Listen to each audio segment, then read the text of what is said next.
तो भाई जैसे कि मैंने पिछली वीडियो में बताया था कि पूजा करने से कुछ नहीं होता। और ये टीका इसलिए क्योंकि आज घर में पूजा थी।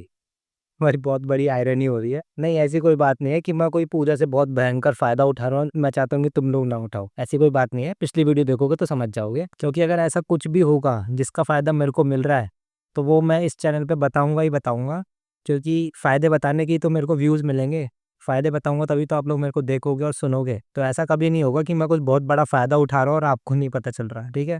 तो उसके बेफिक्र रहो। लेकिन जैसा कि मैंने कहा था कि पूजा करने से कोई फायदा नहीं होता है, ठीक है। पूजा करने से कुछ नहीं होता। जैसे मैंने पिछली वीडियो में बताया था कि मंदिर जाने से, पूजा करने से कुछ नहीं होता। अगर पूजा करनी ही है तो अपने कर्मों की करो। तो ऑब्वियसली मैं खुद यही करता हूँ, तभी मैंने बताया था। इनफैक्ट अपनी बहुत सी वीडियोस में कर्मों की अहमियत और वर्क इज वर्शिप के बारे में बात करी है मैंने, और इस पे बहुत जोर डाला है, क्योंकि मेरे को देरी से ही सही आखिर समझ आ गया कर्म और मेहनत की अहमियत, असली अहमियत क्या है और कितना कीमती है ये सब। तो मेरे लिए मेरा काम बहुत इंपॉर्टेंट है, बहुत ऊपरी हिस्सों में आता है। मेरे से मेरा काम ले लो, मैं खाली हो जाऊंगा एकदम, ठीक है। फिर चाहे सब ला दो मेरे पास, लेकिन जब तक काम नहीं दोगे मेरे को तब तक मैं समझ नहीं पाऊंगा। और उसी वीडियो में मैंने बताया था कि मेरा एसी भी खराब हो गया था, तो मैं हफ्ते भर करीब काम नहीं कर पाया था अपना, और इसीलिए वीडियो नहीं आ पाई थी। लेकिन अब फाइनली एसी ठीक हो गया। मैं बहुत ज़्यादा एक्साइटेड था काम करने के लिए।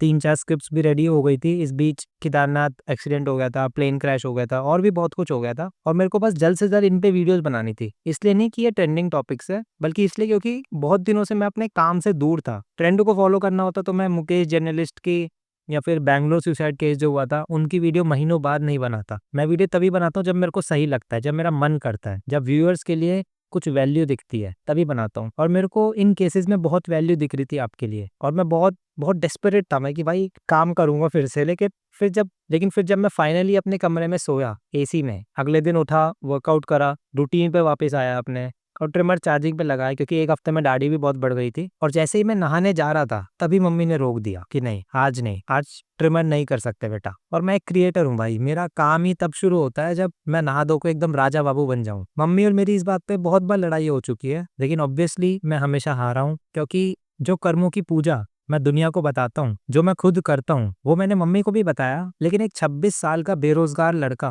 3-4 प्रोफेशन बदलने के बाद भी जब पैसा ना कमा पाए और फिर इतनी भारी ज्ञान की बातें करे, तो उसे कौन ही सीरियसली लेगा। इसलिए मम्मी ने भी सीरियसली नहीं लिया, क्योंकि मैं कमाता नहीं हूँ। इसलिए आज फिर से डियर पेरेंट्स, अगर कोई माँ बाप ये वीडियो देख रहा है, तो जैसा मैंने डियर पेरेंट्स वाली पहली वीडियो में डिटेल में बताया था कि भाई आपसे ज्यादा चिंता है हमें अपनी जिंदगी की, ये जिंदगी हमारी है, हमें ज्यादा पता है इसके बारे में, हमें ज्यादा फिक्र है, क्योंकि नुकसान हमारा ही होगा। आई नो हमारी हरकतों से आपको लगता नहीं है, लेकिन ना लगने से सच नहीं बदलता भाई। और जो हम एहसास होने के बावजूद नहीं कर पा रहे चाह कर भी, वो आपके टोकने से कैसे कर लेंगे, खुद सोचो। और रोकना टोकना एक हद तक सीमित रखो प्लीज। और ऐसे ही टोकने की वजह से फिर मेरा पूरा मूड, पूरी एक्साइटमेंट सब चला गया, सब फ्लो खराब हो गया एकदम से।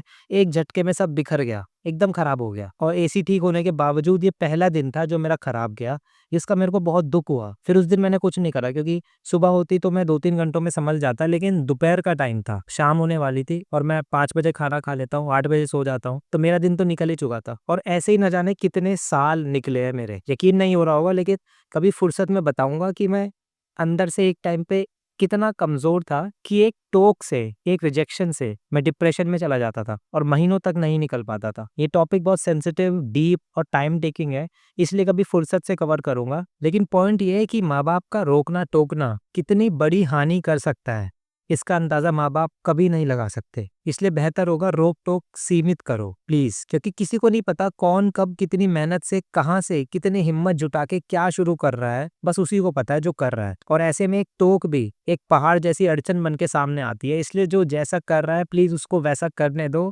क्योंकि कभी कभी एक टोक हमेशा की रोक बन जाती है। राम राम।